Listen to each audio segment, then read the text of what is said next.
वरना अपना आप ही देखते रहते थे।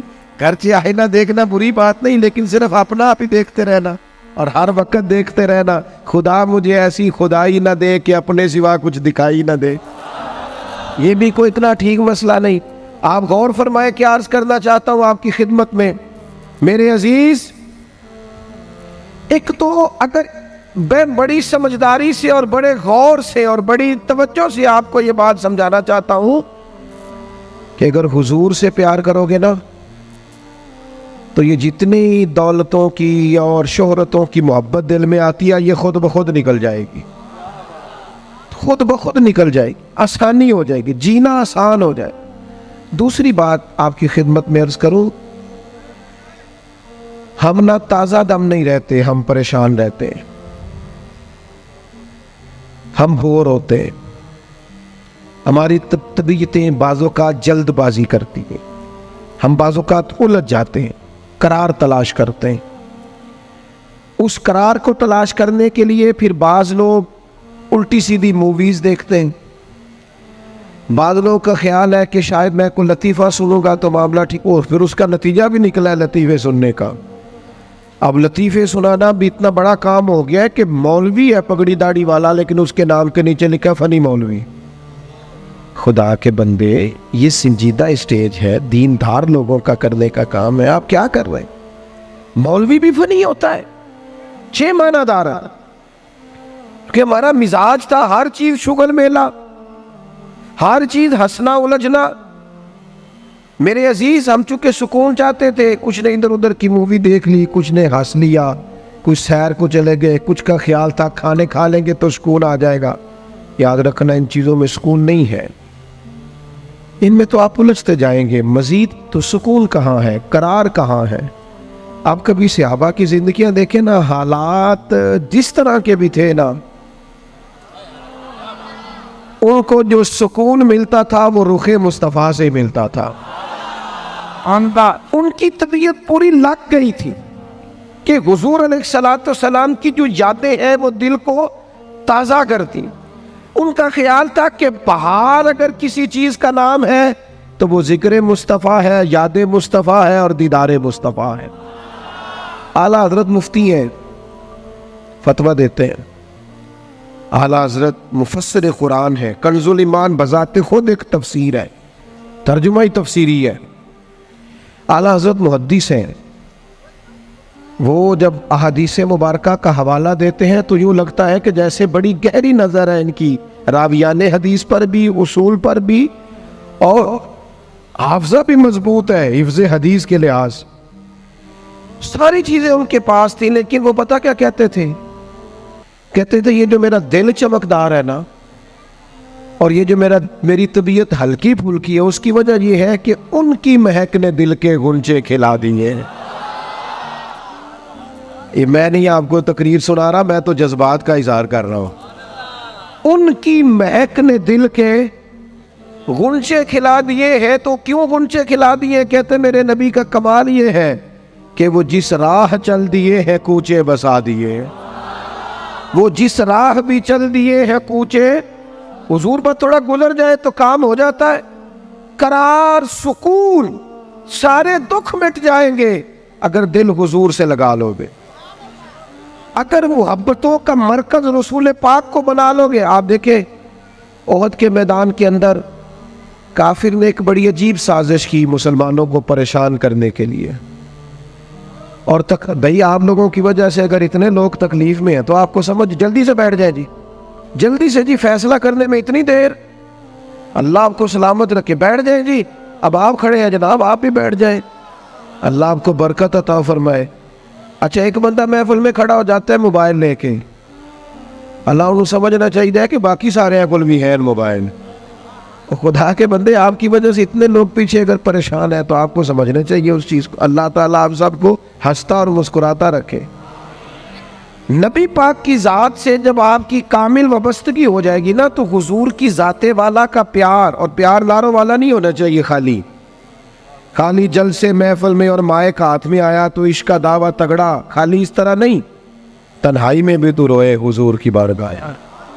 एक महफिल में मैं एक दफ़ा हाजिर था तो एक नात का बच्चा मेरे पास आया, कहने लगा जी मेरी सिफारिश कर दो, मैं भी हजूर दी बारगाह च हाज़री लवानी है। मैं क्या पुत्र तू घर जाके पढ़ लै, उत्थे भी हाज़री लग जाएगी कि 4000 बंदा चाहिए हाज़री लवाने लई। हुजूर की बारगाह में तो जहाँ बैठ के भी पढ़े हाज़री लग जाती है। इसके लिए क्या साज संवर के मजलिस ही फ़कत हो तो हाज़री लगती है?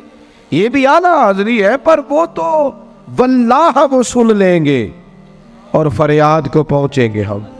बस इतना तो हो, कोई फरियाद करे दिल से, तू बात तो दिल से कर।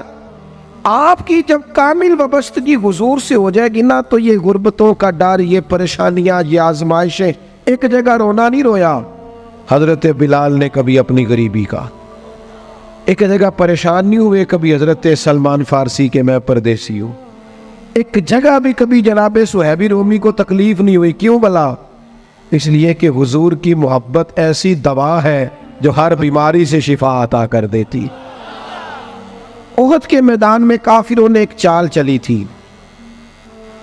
उनको पता था कि कौन सी बात मुसलमानों को ज्यादा परेशान कर सकती है।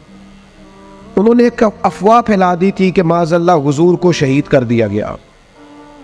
उसकी वजह से शदीद परेशान हुए सहाबा, और जंग के जो नतायज बरअक्स आए उसकी बड़ी वजह यह अफवाह भी बनी। अब सहाबा बड़े परेशान थे, हुजूर शहीद हो गए। कुछ लोग ना मैदान उहद से जब वापिस आ रहे थे ना, जंग खत्म होने के बाद, एक खातून जा रही थी मैदान जंग की जानिब। औरतें अपने मिजाज के लिहाज से कमज़ोर होती है कल्बी तौर पर, और बड़ी खूबसूरत बात लिखी है उलमा ने, कहते हैं औरत के दिल में दर्द ज़्यादा होता है ना, प्यार ज़्यादा होता है, और ये जो वो कमज़ोर वाक़या हुई है इसे ऐब ना समझो। इसीलिए तो अल्लाह ने बच्चे को पालने का ज़िम्मा उसका लगाया है कि वो शफ़क़त ज़्यादा रखती है, मोहब्बत ज़्यादा रखती है, दर्द दिल ज़्यादा रखती। इसलिए जिस दर्द से वो बच्चे को पाल लेती है ना। मेरा बेटा एक दिन घर में कुछ पका हुआ था, उसकी अम्मा कहने लगी खाना खाओ, कहता है मैं नहीं खाना। ओदी अम्मा कहती मैं बड़ा जोर लाया, बड़ी मेहनत की थी, बड़ी गर्मी च पकाया, अज तो यही खाना पड़ा है। कहने लगा मैं नहीं खाना, मैं आराम से खाना खा रहा हूँ।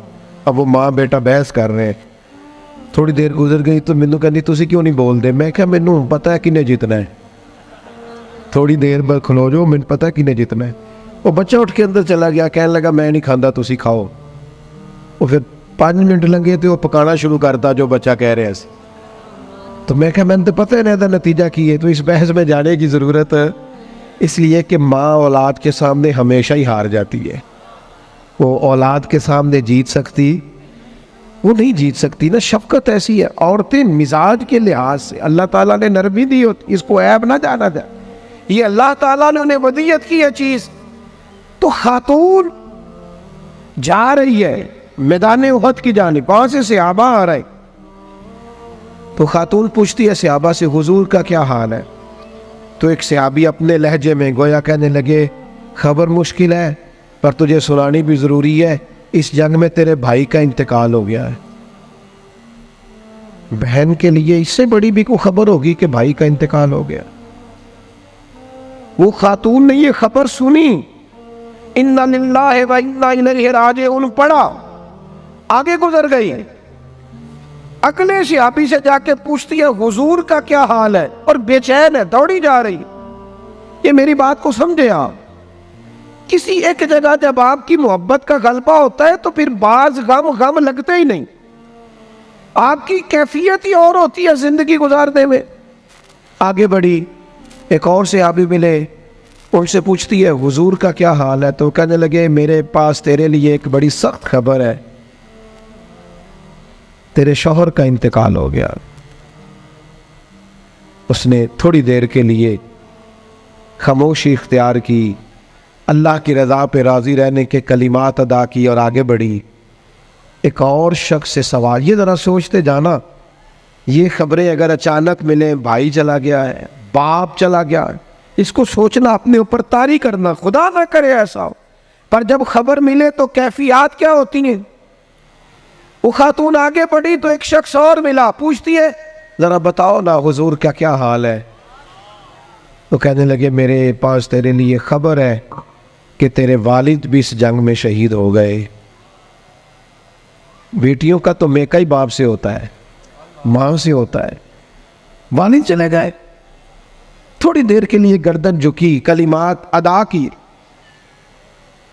और फिर पूछती है सियाबी से, वालिद चले गए, भाई चले गए, शौहर चले गए, मुझे बताओ कि मेरे नबी पाक का क्या हाल है।